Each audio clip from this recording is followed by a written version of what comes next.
What is up, Pauper players? Welcome back to another Salt and Pauper Saturday video. And today I was wrong. Or was I? See, in my Bloomborough preview, I predicted that Carrot Cake would be trash. And several people have started popping up with decks featuring Carrot Cake because it's a food. So was I wrong? Is it good? Is it bad? It's time to put some of these decks to the test and see just how good this card is once and for all. But before we jump into the video, guys, thank you so much to the MTGO creator team who have provided me with some free Playpoint codes to raffle off to you guys. So we will be doing several code giveaways over my social medias and for this video, so make sure you stay tuned for more on that later. But let's take a look at deck number 1. All right, this is deck number 1. This was a Tricolor food deck and Cauldron familiar deck featured recently by another Pauper creator named Kerblinksy. You may have heard of him. Fantastic creator. Awesome dude. Friend of the channel. We participated in the greatest Pauper deck of all time challenge for Card Market together. It was a lot of fun.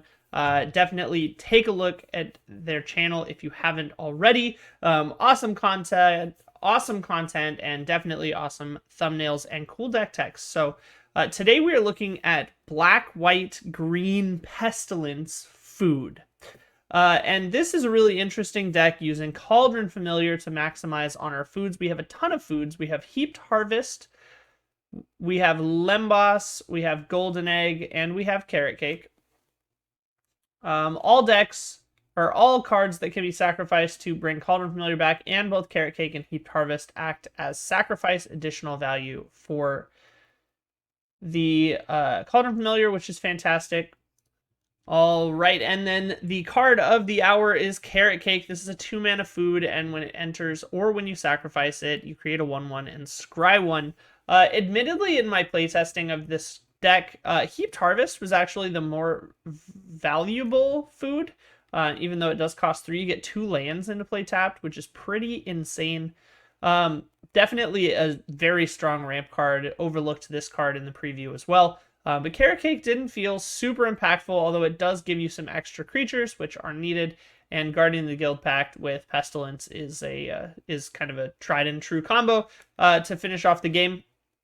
This deck should have plenty of life gen to be able to keep up with these Pestilences to knock down pretty much any board that the opponent puts up. So let's jump into game number 1, and let's see how this deck performed.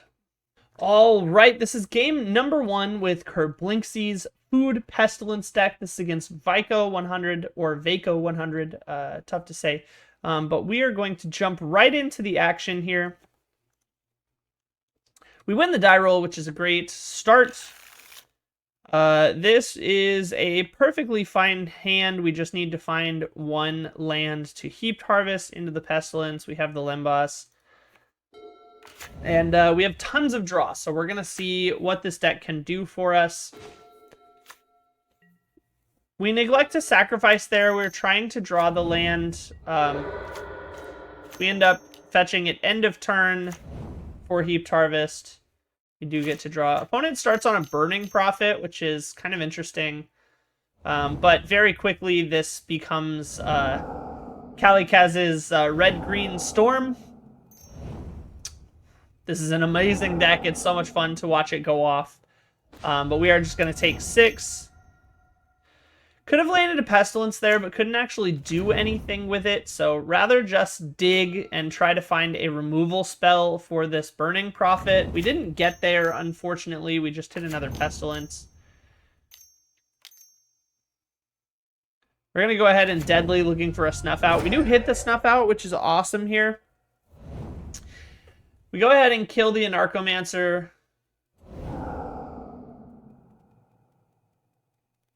Opponent is going to try to go off through it, though. Burning Prophet into the Manamorphose, into the Manamorphose. They are stacking up a ton of damage. We are only at 10 because of that Snuff Out, so we are at very real kill percentage here. They do need the mana to continue going off, though. They're down to 1 floating red. They don't hit any more spells, which is awesome. But unfortunately, they do have enough to knock us down to 2. And there's not really a ton we can do here. Cauldron Familiar will go a little bit into stabilizing. We're able to block 1. But unfortunately, the Gutter Snipe is going to clean up the game. Apologies.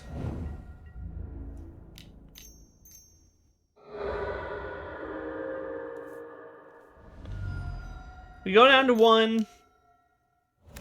We do our best to draw through here, but we're just not gonna find enough to really fight back. We're only at 2, and the opponent is able to kill us here, so... They're just going to top deck a Ren's Resolve and end the game, so we're going to go off to game number 2 and see if we have some better luck with our removal lining up. All right, game number 2. We are going to be on the play. This is a perfectly reasonable hand. Double removal is going to go a long way towards shutting that deck down. We took out all of our Pestilences. They don't really do a ton for us here. If we establish them early with some ramp, maybe we keep them off the board.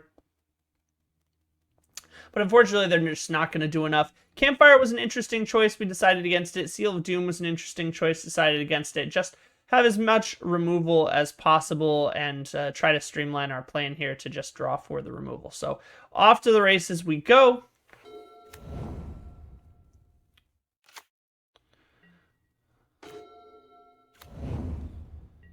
And we're just going to play land go for a little while. This is a very reactive hand. We also don't have an artifact to sacrifice, so opponent is going to go for the Thornscape Familiar. We're going to lead on a Duress to get rid of that Bitter Reunion. We just see that the opponent has pretty much nothing but ramp left in their hand, so killing this Thornscape Familiar is great for us. They're going to go big into a Glimpse, land a Gutter Snipe, into another Glimpse, into a Lotus, into an Anarchomancer, into another spell. Definitely worth considering. We could have snuff outed that Goblin ages ago. Would have definitely saved us some life, but we were trying to not have to pay the life.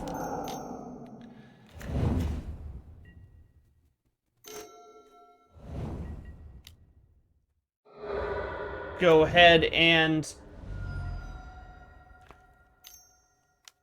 just play the Cauldron Familiar. We're going to sacrifice it. Take 2 from the trample. Not a big deal.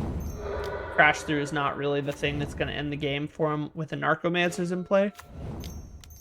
We do hit Pestilence, which is great. Now we can clear the board. We are down to 6, which is pretty dangerous. Didn't want to clear the board there, but felt like leaving them till they draw was actually worse for them. Could have waited until their main phase 1 was over and killed them in combat, but felt like if they top decked a spell to try to start chaining again, it was better to kill them early. Not give them a chance. Double Cauldron Familiar draw, though, it is going to let us start grinding back into this game. We do have Eviscerator's Insight in the graveyard, and we do have another Cast Down. So we're going to go ahead and flash back the Eviscerator's Insight. Duress is pretty good. We're going to get rid of another Bitter Reunion out of the opponent's hand, which is fantastic. That's exactly what that's in there to get rid of.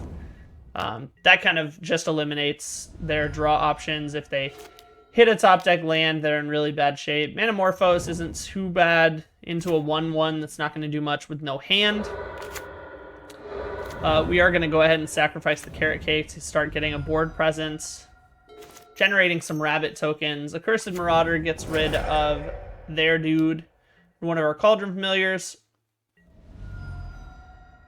Could have attacked first just to force 1 more damage. They're not likely to trade off their only creature, but small optimization loss there. We're going to go ahead and strip out 2 of our last lands in the deck. Hit them for 5. And that should be all they wrote for this one. GG's, and let's hot off to game number 3. Let's see if we can have another removal heavy opener. All right, game number 3 against the Storm deck. This is a pretty good hand. We have 2 removal spells. We have double Cauldron Familiar. Pretty strong. We're going to go ahead and run it. Opponent starts on a Tormod's Crypt, which is fine. Hit another Cursed Crusader, which is pretty interesting. Second Tormod's Crypt from the opponent. We're just going to start getting in there with cats. Hold up all this removal. We're holding this Deceptive Landscape because we don't know which of the 2 other colors we're going to need first. Obviously, green is less important than white in terms of just spells, but overall, hitting the Carrot Cake there was pretty good.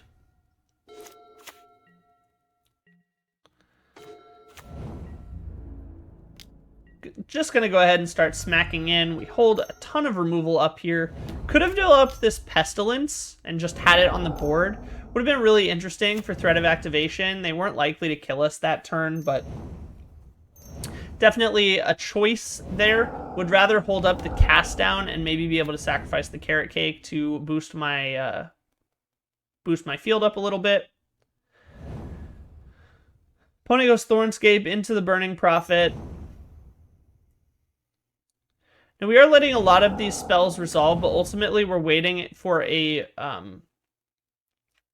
Goblin, a Gutter Snipe, just because without it, they're not really likely to win the game. They did hit 2, though, which is very unfortunate. Down to 1 card in hand, which happened to be a Reckless Impulse, which is pretty brutal. They're going to get a whole lot of extra cards here. Reckless Impulse into another Reckless Impulse is crazy. Into a Bitter Reunion. They are going to be able to give their board haste here, but that is not lethal. Now, unfortunately, we did miss a step there at the end to sacrifice that Deceptive Landscape for another black source. But 1 ping isn't going to be enough to wipe their board here, so just going to double the... Excuse me. Just going to play the double Marauder here, try to clear the board. Unfortunately, opponent has another Thornscape Familiar into another Burning Prophet, so they are going to full rebuild here and end on a Ren's Resolve. Ren's Resolve hits 2 mountains, which is great for us. It's going to hold them back a little bit, but we are on 1, and that's just not where you want to be. Carrot Cake isn't going to be enough to hold back this tide if they hit something like a Crash Through. We're just trying to keep them off of that at the moment and draw for some more removal. Healing up there does put us in range of 1 more black source. Pestilence is pretty good. We need to find a spot where we're not under pressure to develop this Pestilence, though, and unfortunately they hit a Reckless Impulse, and this Gutter Snipe is going to finish us off here with 2 more spells. They do hit 2 more spells, so that is going to be it. This Glimpse of the Impossible is not likely to miss. Ultimately, how did this deck feel? Was the Carrot Cake an improvement? I'm not sure. Pestilence is a deck and has always been a deck. I'm not really sure how powerful that deck is right now in the current meta. Not sure if Carrot Cake is enough to help it. Do kind of like the food with Cauldron Familiar shtick, and I really liked Heaped Harvest, but the Rabbit tokens, not so relevant as it turns out. But we are going to go on to match number 2 and check out a brand new deck to see if maybe the Carrot Cake just isn't being utilized to its full potential. So let's try something else. All right, next up, we are going to change things up and be playing a black-white variant of the Carrot Cake food deck. This is more of a take on the Orzhov Blade deck that was utilizing Tithing Blade and Lembas to really capitalize on value from Core Skyfisher and Glinthawk. Carrot Cake does a little bit of an interesting job there, sort of playing like the Barbed Batterfist of Boros in this deck. So it is really interesting take on the deck. Other than that, pretty standard. We are running some spicy Accursed Marauders in the main, which is super tech. I find lately, especially in the Writhing Chrysalis and Glizzard combo meta, this card is especially good removal because they can't like Snakeskin Veil it or anything, and they have to sacrifice a non-token, which is the thing you want to kill anyway, so definitely a great card there. Single Unmake is just there to remove some graveyard shenanigans and give us an extra removal spot. This could be a 4th cast down, could also be a 3rd Tithing Blade, but I do like the 1 of Unmake, 1 of Suffocating Fumes in the main board. We have a set of refurbished familiars here, Thraben Inspectors, Glinthawks, you know the deck. This deck performs pretty well, very much like the deck, although again, Carrot Cake not really the star of the show here, but let's jump into match number 2 and see how this deck does. Alrighty, match number 2 against Legendary Myth. This is the black-white food list featuring Carrot Cake, or rather the Orzhov Blade style deck featuring Carrot Cake. We lose the die roll, so we're going to be on the draw to start with. This is a perfectly fine hand, though. Let's see if Carrot Cake is going to be enough to cover us. Opponent starts out with a Mistvault Bridge into an Ornithopter, which is definitely a weird opening for these days. You know, Esper Glitters existed for a minute, but not since Glitters was banned have I seen a deck open like this. Straight into a Moon Circuit Hacker. Definitely strange. But we are going to start generating some blockers here. Opponent cast downs a 1/1 token, which cannot possibly be the right move. They hit 3 bridges in a row, so they're not going to suffer from mana problems at all. We do go ahead and get to refurbish familiar. 2 cards from them, though. It's Springleaf Drum and a Seed of the Synod. They did ditch a Sneaky Snacker, so Ninja and Snacker is pretty interesting here. We're just going to trade off this Glinthawk. They had another cast down. Top deck another familiar here is fantastic. Opponent is just going to cast their Omen of the Dead so that they have it on board and then ditch the Snacker again. That's fine. We're going to Skyfisher the familiar back and keep them going, but the opponent just scoops it up right then and there. They see the writing on the wall. We're not really going to let them generate any value, and they are completely out of cards, so we have a ton going for us in this game. Opponent just wants to scoop it up. Alrighty, game number 2 with the black-white Ephemerate list, or black-white gates. No, sorry, black-white blade deck featuring Carrot Cake.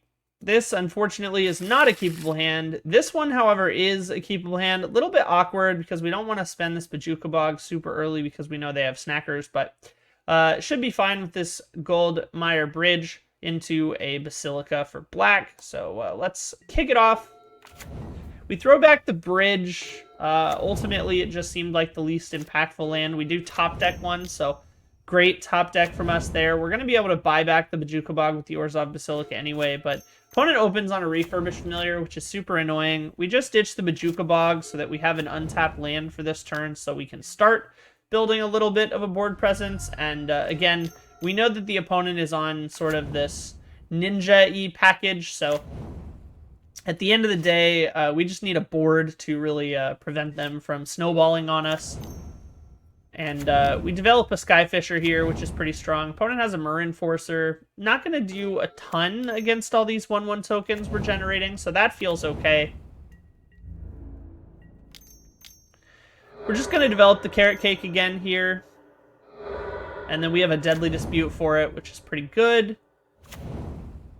We keep the Swamp on top because we need a land drop, but we hit 2 lands, which is less than ideal. Opponent has a second Marin Enforcer, which is pretty annoying. We are just going to trip block, though, here to trade off the Enforcer. We saw an Omen of the Dead earlier, so we knew that they do have some graveyard recursion. We brought in Nihil Spellbombs to deal with that, so hit 1 here, which is very nice for us. We're just going to bounce and replay this Carrot Cake. But opponent has a Negate, which is pretty annoying, but ultimately fine. We have Skyfisher there. Another tri-block here to trade off this Enforcer. Opponent plays that Chainer's Edict, which seems super weird. We're going to play a Spellbomb, though. We're just going to pop this Spellbomb to draw a card. We hit a Cast Down, which is pretty good. And then we're just going to Glinthawk, pick up one of these artifact lands. Opponent swings into us. We know that they're, on a ninja plan. We're not really going to play ball with that, so we're just trying to block off as much as we can. We just pass here. We're holding the Skyfisher because we need some sort of value engine starting. We hit a Thraben, which is good enough. We're going to go ahead and Skyfisher that and generate 2 clue tokens. That'll give us something to refuel with, and we have a cast down in hand, so if we need it, we got it. Opponent, big tap down here just for a flashback of the Chainer's Edict, though, so nothing too scary. We're going to crack some clues here. Double hit a Dust to Dust is pretty good. We saw a ton of artifact lands in the first game. Echoing Decay, we also brought that in to deal with big ninja boards. Kind of have it all here. Double cast down in hand, pretty strong. We're just going to spend 1 to get rid of the opponent's Ornithopter so we can attack kind of with impunity here. Opponent down to 2 cards in hand. We're down to 1 card in hand. Fairly even game in this game number 2 of match number 2. All right, and the opponent does scoop it up here. Unfortunately, my replay seems to have frozen, which is unfortunate. But the opponent does scoop it up here. GG's to Legendary Myth. And we're going to go ahead and move along to the red-white variant. Try something a little bit more aggressive. See if maybe that's the place Carrot Cake needs to be. This deck didn't feel too bad. But I don't think the Carrot Cake was doing a ton for it. I think that, you know, Tithing Blades could have been fine there. But ultimately not a bad option, I don't think, in this style of deck. All right, and finally, our last deck of the video. This is Boros Food, or Boros Cake, I guess we could call it. This is Boros Synthesizer featuring Carrot Cake.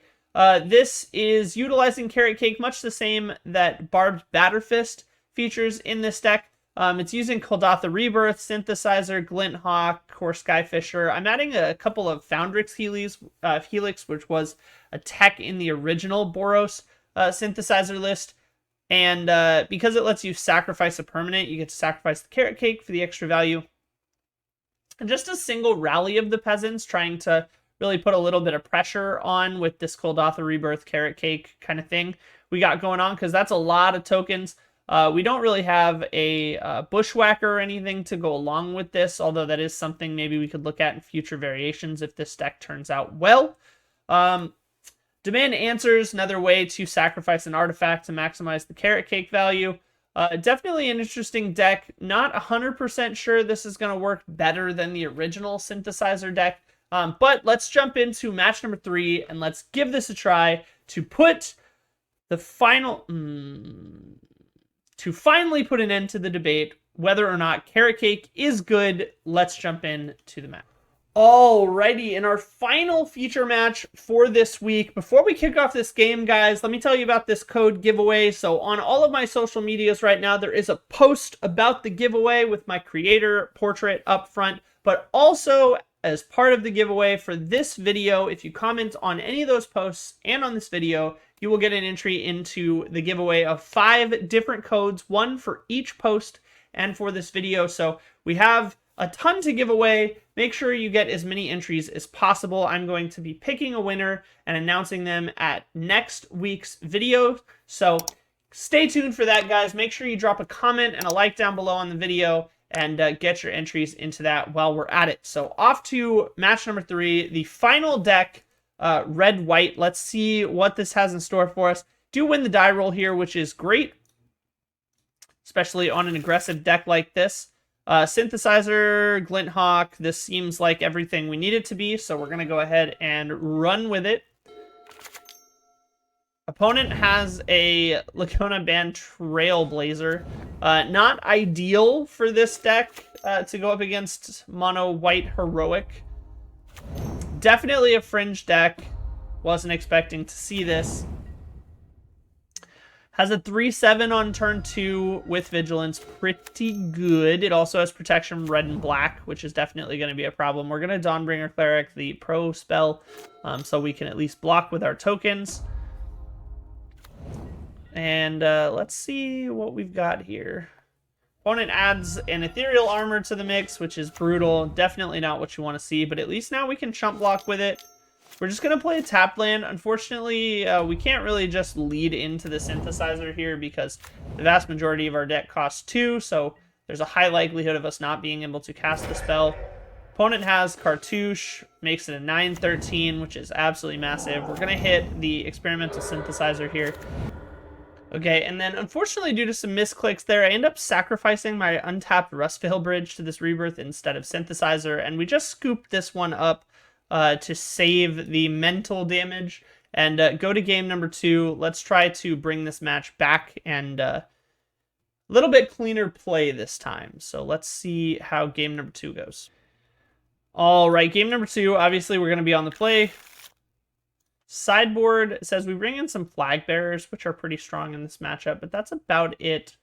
Not a ton to bring in against this matchup. We have some Dawnbringers in the main, but we really got to try to get ahead of those and stick some flag bearers on the board. This hand isn't really going to get it done, unfortunately, so we're going to go ahead and mulligan this one. This hand can absolutely get it done, though. Double Standard Bearer is massive, so we're going to go ahead and keep this one. Gonna throw the Carrot Cake back. Synthesizer just does kind of the Carrot Cake thing, but better. Have a Slumbering Keep Guard as their opener, which is unfortunate, but we do have a Lightning Bolt to go along with it. Definitely could have run out the Standard Bearer there, but we try to get cute with this Lightning Bolt and get some extra value. We were hoping they'd commit to their Slumber Guard, but they have a Sacred Cat and follow up. So we're gonna go ahead and run out this Standard Bearer here. Could have kept the red up there. Small misplay. They end up giving the Standard Bearer protection from white, which is pretty strong because it makes an infinite blocker, but they also don't have to target it anymore. Fortunately, we've got a backup ready to go, and that's got to be frustrating for the opponent here. They're not going to be able to play anything. They do have a turn to give it Indestructible and Hexproof, which is super cute, so that they can give this Mask and Hyena Umbra to their Sacred Cat. We do still have a pro-white creature, though, so that's not really a big deal. We're going to lead on the Glint Hawk, bounce the Synthesizer. We hit a Revoke Existence out of the board, which is great for us, so we can get rid of that Mask. But we're just going to hold it, because right now the 2/2 lifelink token is not doing anything, and we still have a Standard Bearer. Cartouche allows them to only target a creature they control, which is kind of cute. It does get around the Standard Bearer there, but 3/3 is still not doing anything that we're too worried about. We're going to sack the Synthesizer. We hit a Demand Answers, which is pretty strong. Going to trade in this Clue token for 2 cards instead of 1. And we're just going to hold 2 mana open. Hit him for 2 in the air. Could Skyfisher there, but we're going to leave some mana open just for response's sake. Not that we have any, but they don't know that. We have shown them several burn spells through the course of Game 1 and Game 2, so we're going to go ahead and lead with positivity there just to make them play around stuff even if we don't have it. They have another Cartouche, a little bit frustrating, but it is what it is. It's fine. They get to scry with their Keep Guard. We hit the Rebirth, though, which is pretty good. Another Dawnbringer Cleric. We're happy to see the Dawnbringer Cleric here. We get to kill the pro-red enchantment just so they can't use it. Considered killing the pro-white enchantment on my other Standard Bearer, but I like having one that can get enchantments and one that can block. Get to Skyfisher here. Not bad at all. Considered Skyfishering the...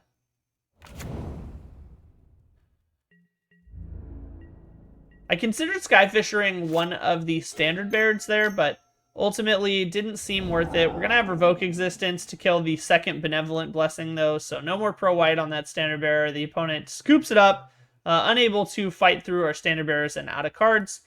That is game number 2. Let's head into the final game of this video and see if Carrot Cake can really prove its worth. All right, game number 3. Same sideboard plan as the first one. We have Revoke Existences and Standard Bearers in. Let's see what our opening hand looks like here. Unfortunately, that is not going to do it. No land, cannot get it done as much as I would like to keep it. This one is significantly better, though. Synthesizer.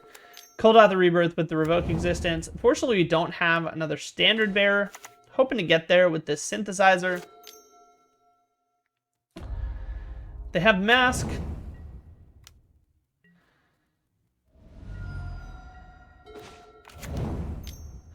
Lightning Bolt, unfortunately, not enough to get it done here. We're going to play a Rebel token.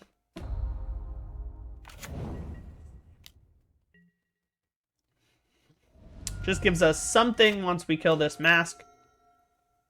We've got Synthesizer here, hoping to hit some kind of Flag Bearer. We don't see it. We go ahead and revoke Existence the Pro Red so we can block.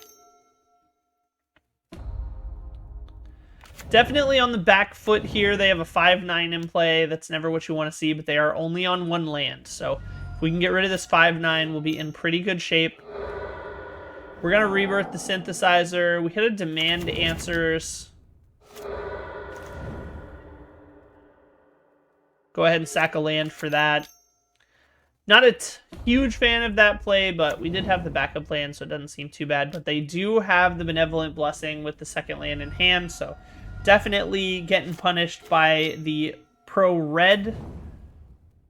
We do have white creature in hand, though, so we can just play this Glinthawk down, make sure that we're able to block. We're going to bounce the Synthesizer. We hit a Lightning Bolt, so we can kill their other creature, keep them down to 1. We're not blocking with any of these red creatures, so we're just going to hit them. Start to race.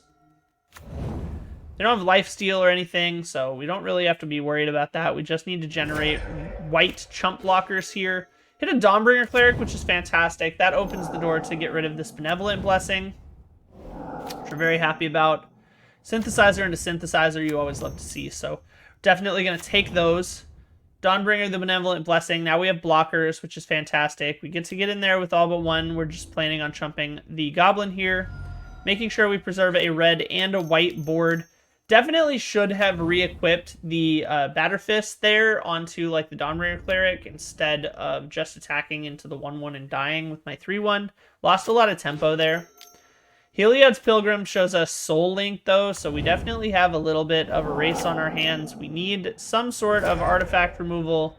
We don't find it, or enchantment removal, sorry. We don't find it though, so we're just going to get in there, keep putting pressure on them. They're going to be able to gain a bunch of life here, but at least we have blockers still. They top deck a Mask of Law and Grace, which is not what we wanted to see. There's the Spirit Link we knew they had. At least we have a white blocker, though, so that's not too bad. They're going to gain some life, but it's not unwinnable as long as we can get something going to kill that lifelink. We hit a Revoke, which is exactly what we needed here. We're going to go ahead and kill this Spirit Link. But unfortunately, they have a Blacksmith skill to protect the Spirit Link, which is downright brutal. We're going to go ahead and race. We are hitting for 6 here, so they're only gaining an effective 2 per turn.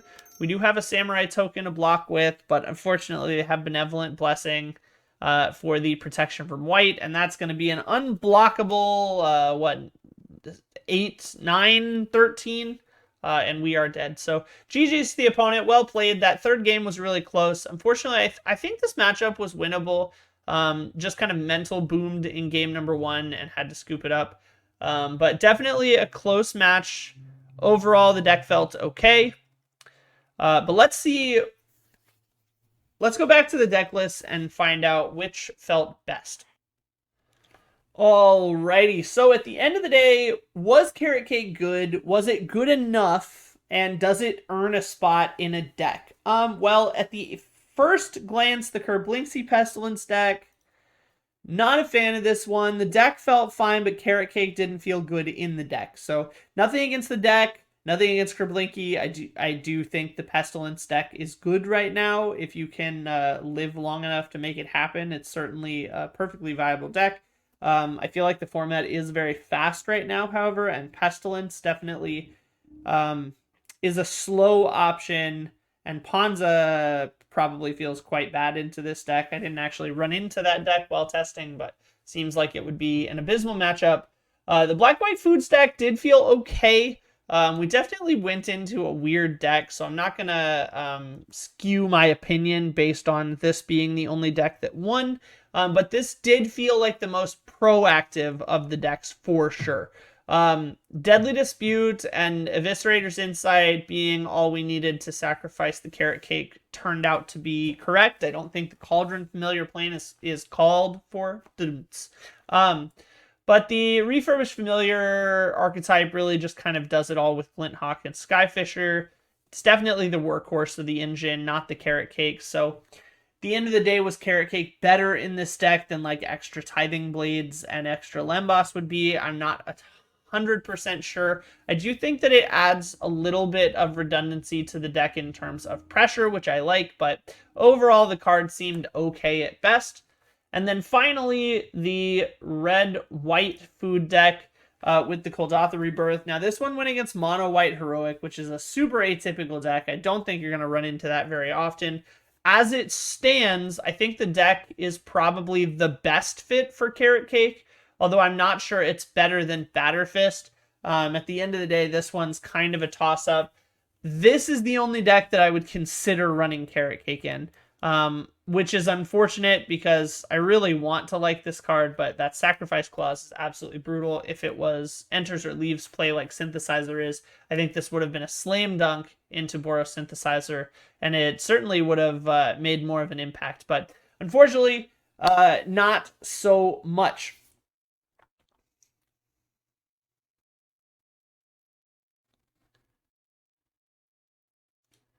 Alrighty, guys, that is all I have for you this week. Thank you so much for watching. Thank you for joining me. Don't forget to comment down below on this video, as well as my other social posts for giveaway chances, and keep an eye out for those next week. I will be posting those. Thank you so much for watching, as usual. Goodbye forever, unless I see you next time.